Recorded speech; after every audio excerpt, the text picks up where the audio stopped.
This is a quick tutorial on how to clean optical connectors using a Cleatop optical fiber connector cleaner and various fluids. For a dry clean, press the lever to expose a clean section of tape.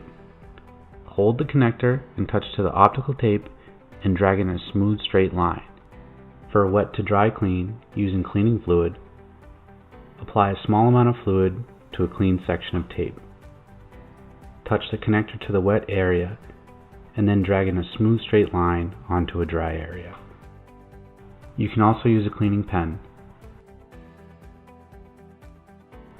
Press the pen to the tape and then touch the connector to the wet area and then drag in a smooth straight line onto a dry area. When you run out of tape, simply replace the cassette.